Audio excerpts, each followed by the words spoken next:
नमो भगवते रुद्राय। आप सभी शिव साधकों को प्रणाम और आप सभी का स्वागत करते हैं। 15 जुलाई को आषाढ़ शुक्ल पक्ष की गुप्त नवरात्रि पूर्ण हो जाएंगे। मन में कुछ शंका चलती है कि यदि हम गुप्त नवरात्रि में हवन करना चाहते हैं तो हम किस प्रकार से करें, किस विधि से करें अथवा किन मंत्रों के माध्यम से करें। देखिए, स्वयं से हवन जो हम करते हैं उसमें थोड़ी सी कठिनता हो सकती है, किंतु यदि कोई योग्य ब्राह्मण आकर आपसे होम इत्यादि कर्म करवाते हैं तो वह सरलता से हो जाता है। किंतु यदि हमें स्वयं गुप्त नवरात्रि में हवन करना हो तो कैसे करें और कौन से मंत्रों से करें, तो समझिएगा। आपका प्रथम जो प्रश्न है कि हम कौन से मंत्रों से करें, तो मैं आपको बताना चाहूंगा कि अथो होम विधिम वक्षेम सर्वतंत्रानुसारतः न ध्यातो न अर्चितो मंत्र सुसिद्धो अपि प्रसिद्धति। यह आगम शास्त्रों का कहना है कि आप जब तक किसी भी मंत्र के जप का फल अथवा उसकी सिद्धि प्राप्त नहीं कर सकते जब तक आप उसका दशांश हवन नहीं कर लेते। इसीलिए आपने नवरात्रि जो गुप्त नवरात्रि चल रही है इसमें कौन से मंत्र से हवन करना चाहिए, तो प्रथम उत्तर तो यह है कि जिन मंत्रों का आपने विशेष रूपेण जप किया हो उन्हीं मंत्रों का आपने विशेषता हवन होम करना चाहिए।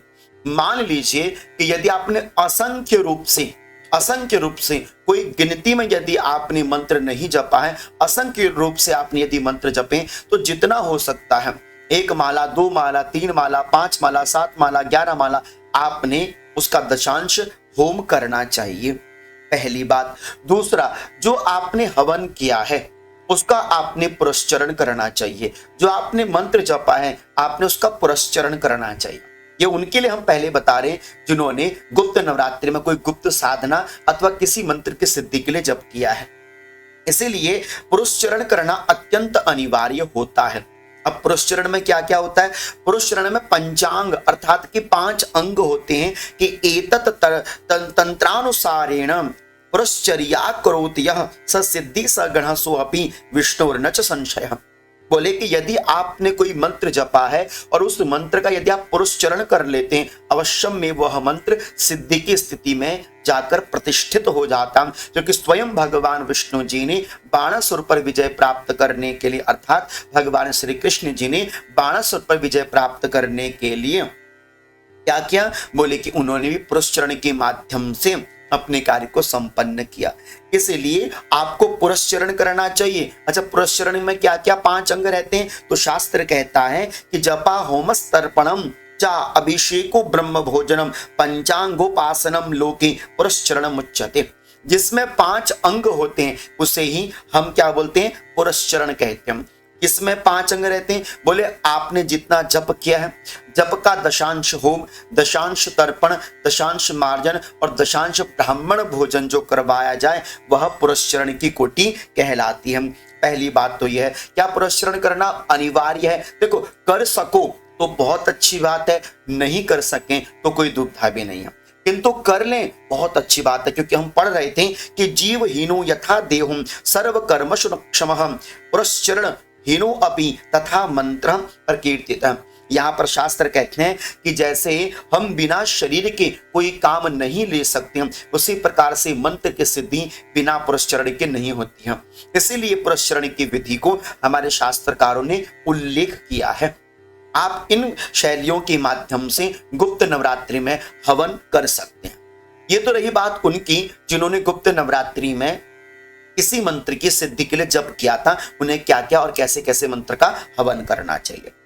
अब दूसरी बात यहां पर है कि यदि हमने गुप्त नवरात्रि में कोई विशेष जप ना किया हो, जैसे हमने निवारण मंत्र मन में आया जप लिया अथवा नित्य ही निवारण मंत्र जप रहे थे, अथवा हमने गुप्त नवरात्रि में श्री सूक्तम का पाठ किया अथवा कोई अन्यत्र यदि हमने पाठ किया, तो बस हमारा यही कहना है कि आपने जो पाठ किया है, आपने जिस मान लीजिए कि आपने श्री सूक्तम का पाठ किया है, तो आप श्री सूक्तम के माध्यम से उसमें हवन कीजिए।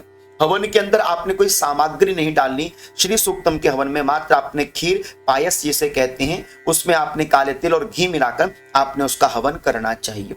कितना करना चाहिए? आप चाहे 5 पाठ कर लीजिए, 7 पाठ कर लीजिए, 11 पाठ कर लीजिए, जितना आपसे उचित बन सकता है आप उसी रूप से आप श्री सूक्तम का हवन कर सकते हैं। आपने यदि नवारण मंत्र का हवन करना है तो आप नवारण मंत्र की 2 माला, 5 माला, 7 माला के माध्यम से हवन कर सकते हैं। और इसमें मूलतः यदि आप घी का हवन करेंगे तो वो और भी श्रेष्ठ है। यहां पर हम और एक बात आगे बढ़ते हैं कि यदि आपने ओम नमो भगवते रुद्राय अथवा ओम नमः शिवाय आदि मंत्रों का यदि जप किया है तो आप उन मंत्रों का भी इसमें दशांश हवन इत्यादि कर सकें। यह सबसे सुंदर है। और यहां पर अगर मैं आपको कुछ विशेष बता दूं तो यहां पर कुछ विशेष ये है कि यदि आप चाहें, देखिए आपके पास दुर्गा सप्तशती की पुस्तिका होगी, दुर्गा सप्तशती, उसके सबसे पीछे वाले पृष्ठों में कुछ सिद्ध संपुट मंत्र दिए गए हैं, आपने देखा भी होगा।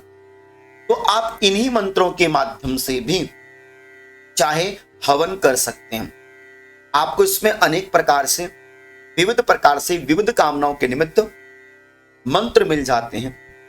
इन्हीं मंत्रों के माध्यम से दुर्गा सप्तशती के ये कुछ मूल मंत्र हैं, मुख्य मंत्र हैं, इन्हीं मंत्रों के माध्यम से आप होम कर सकते हैं। अथवा संपूर्ण जितने मंत्र इसमें दिए गए हैं पीछे के पृष्ठों में, आप उनके माध्यम से भी घी के द्वारा होम कर सकते हैं, स्वयं भी कर सकते हैं। ये स्वयं की बात हम आपको बता रहे हैं, ठीक है। तो ये हमने आपके सामने एक डेमो दिया, चाहे तो आप इन मंत्रों के माध्यम से भी हवन इत्यादि कार्य कर सकते हैं। अब यहाँ पर दूसरी सबसे समझने वाली बात यह रहेगी कि हमको हवन या सरल विधि से हवन कैसे करना चाहिए। देखो, आपके पास कोई कुंड होना चाहिए हवन, और आपने सर्वप्रथम हवन कुंड को प्रणाम करना चाहिए। कर्पूर के माध्यम से दीप प्रज्वलित, जहां पर दीप प्रज्वलित हो रहा वहां से अग्नि प्रज्वलित करनी चाहिए कर्पूर की, और कर्पूर को 3 बार हवन कुंड के ऊपर घुमाकर मध्यस्थ में रखना चाहिए। और उसके बाद अग्निदेव को प्रणाम करके आपने समिधाएं रखनी चाहिए हवन कुंड में। उसके बाद जल का प्रोक्षण करके हवन कुंड में तिलक, चंदन इत्यादि करके आवाहन के लिए थोड़े से अक्षत और आसन के लिए पुष्प अर्पण कर देंगे। थोड़ा सा आप हो सके तो पत्र, पुष्प, धूप, दीप, नैवेद्य जो भी आपने बनाया है अग्निदेव को भोग लगावेंगे, समर्पित करेंगे। उसके तदुपरांत आप यदि किसी विशेष मंत्र का हवन करना चाहते हैं तो शुरुआत आपने पहले गणेश जी के मंत्र से करनी चाहिए, जैसे ओम गम गणपतये स्वाहा, सरल विधान से बता रहे हैं। उसके बाद ओम अंबे अंबिके अंबालिके, माता जगदम्बा के निमित्त जो यह मंत्र है, ओम अंबे स्वाहा, अंबिके स्वाहा, अंबालिके स्वाहा। उसके तदुपरांत नवग्रहों के निमित्त आपने होम करना चाहिए। तत्क्षणात फिर जो आपने मंत्र सिद्धि के लिए जप किया, फिर उन मंत्रों का आपने हवन करना चाहिए, ठीक है। इसमें मुख्य घी का ही प्रयोग अधिकाधिक करना चाहिए, अधिकाधिक घी का प्रयोग करना चाहिए। तरु का प्रयोग तब करें जब आप पूर्ण दुर्गा सप्तशती के माध्यम से हवन कर रहे हैं, नहीं तो आपको पायस और हो सके तो अधिकाधिक इसमें आपने खीर का ही घी और खीर का प्रयोग अधिक करना चाहिए। अच्छा, इसमें ब्राह्मण बुलाएं, अगर सामर्थ्य है तो बुला सकते हैं। भक्तों को या लोगों को बुलाएं तो ये गुप्त नवरात्रि है, आपने गुप्त मंत्र की साधना करी है, तो आप इस होम को भी गुप्त ही रखें, इसको प्रकट होने ना दें। अर्थात कि सभी को बुलाने की आवश्यकता नहीं है, स्वतः अपनी ओर से करें। तो इस तरह से संपूर्ण हवन प्रक्रिया को करके फिर आप पूर्ण आहुति इत्यादि देकर अग्निदेव की 4 परिक्रमा कर सकते हैं। यह है संपूर्ण कर्म का विधान। जब आप हवन कर लें तो हवन का दशांश होता है तर्पण। तर्पण क्या रहता है? देखिए, जैसे मान लीजिए कि आपने ओम नमो भगवते रुद्राय इस मंत्र का आपने जप किया था, तो आपने अग्नि में जल छोड़ना है। ओम नमो भगवते रुद्राय तर्पयामि, ओम नमो भगवते रुद्राय तर्पयामि, अथवा ओम ऐं ह्रीं क्लीं चामुंडाय विच्चे तर्पयामि।